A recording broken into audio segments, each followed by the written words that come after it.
प्यारे साथियों, आज जो हम देख रहे हैं लेटेस्ट चर्चाओं का टॉपिक है which is related to legal current affair and supreme court से रिलेटेड है और बहुत इंपॉर्टेंट टॉपिक आज का ये हम लोग कह सकते हैं। और टॉपिक का नाम है न्यू स्टैचू बनी है लेडी जस्टिस की। आप लोगों ने इसका फोटो देखा होगा जिसमें एक हाथ में तलवार रहती थी, आग पे पत्ती बनी हुई है। इस तरह का भी मैं पिक्चर्स आपको इसमें दिखाऊंगा। तो अभी क्या हुआ है, सुप्रीम कोर्ट में लेडी ऑफ जस्टिस की यानी न्याय की देवी की मूर्ति लगाई गई है और इस में सबसे ज़्यादा जो चर्चाओं में वो है इस मूर्ति की आंखों से पट्टी जो है वो हटा दी गई है, जो किस चीज़ को इंडिकेट करती थी, कानून अंधे होने का संकेत देती थी।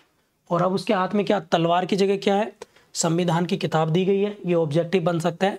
और सुप्रीम कोर्ट की मूर्ति कहाँ रखी गई है, जजों की लाइब्रेरी में। तो दो बातें अंडरलाइन कर लेंगे सारे बच्चे।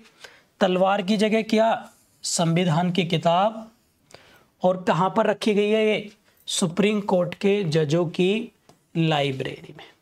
ये आप लोग प्लीज़ प्लीज़ इसको नोट कर लेना, वेरी वेरी इंपॉर्टेंट है, ठीक है।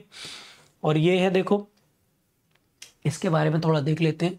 जो बायां हाथ है, राइट हैंड साइड है, वो समाज में बराबरी का प्रतीक है।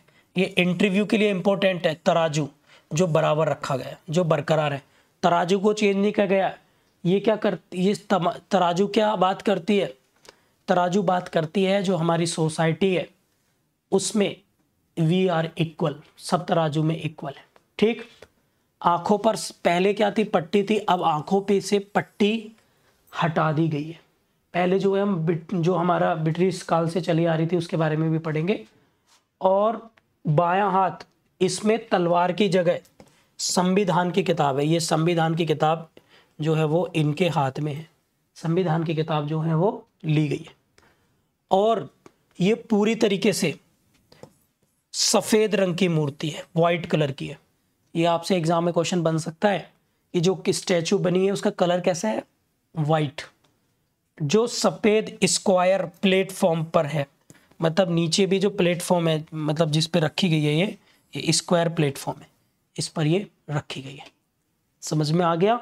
ये चीज़ें अच्छे तरीके से याद कर लेना, पूछी जा सकती हैं। और आपसे तो बहुत ज़्यादा अपेक्षा है बिकॉज आप जुडिशरी की तैयारी कर रहे हैं सारे बच्चे, ठीक है। अब इससे आपसे पूछा जाएगा भाई ऐसा क्यों हुआ, ऐसा क्यों हुआ, ठीक है। इसलिए हुआ कि जो चीफ जस्टिस है उनका मानना है कि भारत ब्रिटिश विरासत से अब आगे बढ़ गया है, बढ़ना चाहिए, क्योंकि कानून अंधा नहीं होता, सॉरी, जो कानून है वो अंधा नहीं होता। लॉ इज नॉट ब्लाइंड, कानून अंधा नहीं होता, यह सभी का समान रूप से देखता है, यानी धन, दौलत, समाज, वर्चस्व के अनेक मानकों को कोर्ट नहीं देखता है। तो तीन बातें जो मैंने लिखी हैं इसको अंडर नोट करेंगे। क्या, कि जो the court does not look money, wealth and other standards, ये समाज के जो हैं, सोसाइटी के अदर स्टैंडर्ड्स ऑफ डोमिनेशन हैं उनको नहीं देखते। इसको नोट करिए तीनों शब्दों को, क्लियर। और ये किसने कही ये बात, ये सीजीआई सर ने कही है, अपनी तरफ से नहीं बताना मैं कुछ भी, किसने कही है, सीजीआई सर ने कही है, बात क्लियर। और उन्होंने क्या कहा कि मूर्ति में हाथ में संविधान होना चाहिए। भाई उन्होंने ये भी कहा कि हाथ में क्या होना चाहिए, संविधान होना चाहिए। उन्होंने कहा he said the statue should hold the constitution in one hand not a sword, तलवार उनके हाथ में नहीं होनी चाहिए, ठीक है।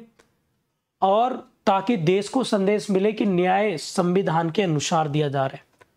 ये लाइनें आपके लिए कोट करने में आसानी रहेगी। एसए में, बहुत सारे एसए में आप इसको अच्छे से लिख सकते हैं, इंटरव्यू में बहुत अच्छे से प्रेजेंटेशन दे सकते हैं इन बातों को। और फिर अगर सुप्रीम कोर्ट पूछ ले कि डीवाई चंद्रचूड़ से संबंधित कुछ बात बताइए, तो इन बातों को बताकर आप बहुत अच्छे मार्क्स सिक्योर कर सकते हैं। और उन्होंने क्या कहा कि तलवार सिंबल ऑफ द वायलेशन, यानी जो तलवार है वो हिंसा का प्रतीक है, लेकिन कोर्ट संवैधानिक कानूनों के अनुरूप न्याय देते हैं। बात समझ में आ गई आपको, ये सुप्रीम कोर्ट के चीफ जस्टिस साहब ने कहा, ठीक है।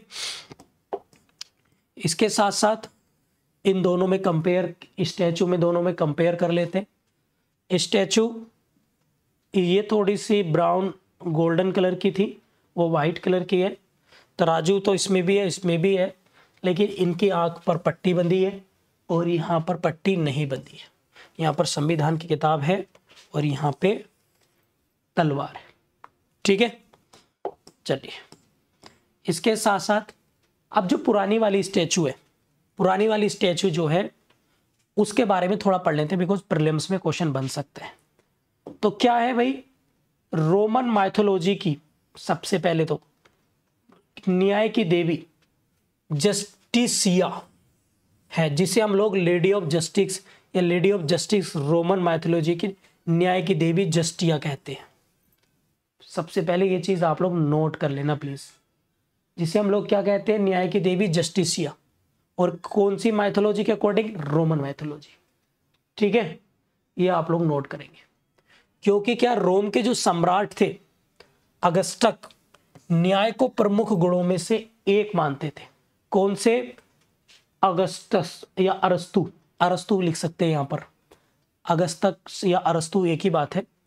उनके बाद सम्राट टिबेरियस ने रोम में जस्टिसिया का एक मंदिर बनवाया। अरस्तु या अगस्तक के बाद एक राजा हुए टिबेरियस, उन्होंने रोम में एक मंदिर बनवाया, किसका, इन्हीं देवी का। और जस्टिसिया न्याय के इस गुण का प्रतीक बन गई जिसके साथ हर सम्राट अपने शासन से जोड़ना चाहता था। जो ये सम्राट थे ना टिबेरियस, ये आपको हिस्ट्री बता रहा हूं, जो टिबेरियस सम्राट था ये क्या करता था, उसने पहले मंदिर में रखवाई, मंदिर के बाद उसने सब जगह, चाहे उसके एडमिनिस्ट्रेशन हो चाहे आर्मी हो, सब जगह ये मूर्तियां लगवा दी, वहां पे स्थापित करवा दी, और इसका प्रचलन फिर वर्ल्ड वाइड हो गया। ठीक है, यहाँ तक कि जो सम्राट वेस्पासियन थे उनकी छवि के साथ सिक्के बनाए, जहां पर एक सिंहासन पर बैठी थी, जस्टिया अगस्ता कहा जाता है। मतलब यहां तक कि क्या हुआ कि एक सम्राट थे वेस्पासियन, उनकी एक प्रतिमा सिक्के से बनाई गई, सिंहासन पर बैठाया गया, और उसी के साथ जस्टिसिया की मूर्ति भी लगाई गई, जिसे जस्टिसिया अगस्ता जो है वो कहते हैं। और बहुत सारे सम्राटों ने खुद को न्याय का संरक्षक घोषित करने के लिए इस देवी का उपयोग किया है वहां पर रोमन में। ठीक है, तो ये मैंने आप लोगों को बता दिया। और वो मूर्ति कौन सी थी भाई, ये वाली थी। ठीक है, ये आप लोग जो हैं याद रखेंगे सारे बच्चे। क्लियर, तो ये था आज आप लोगों का लेडी स्टैचू, जो न्यू स्टैचू बनी है, इसके पीछे बदलने का जो कारण है, क्योंकि भारत में न्यू क्रिमिनल लॉ भी आ चुके हैं। तो न्यू क्रिमिनल लॉ भी जो हमारे ब्रिटिश कॉलोनियल लॉज थे उनको चेंज करके, नाम चेंज करके लाए गए हैं। कहीं ना कहीं हम जो पुराने हमारे यहाँ पर ब्रिटिश साम्राज्य से रिलेटेड चीज़ें चल रही आनी थी उनको रिप्लेस करना है। क्लियर, ये बस आप लोगों को ध्यान रखना है। उम्मीद करता हूँ कि लेक्चर आप लोगों को पसंद आया होगा। लीगल इश्यूज़ और टॉपिक्स मैं आप लोगों के साथ जो है डिस्कस जो है वो करता रहूँगा प्यारे बच्चों। और यदि आप लोगों को कोई क्वेश्चन है तो मुझे कमेंट बॉक्स में लिखिएगा फटाफट से।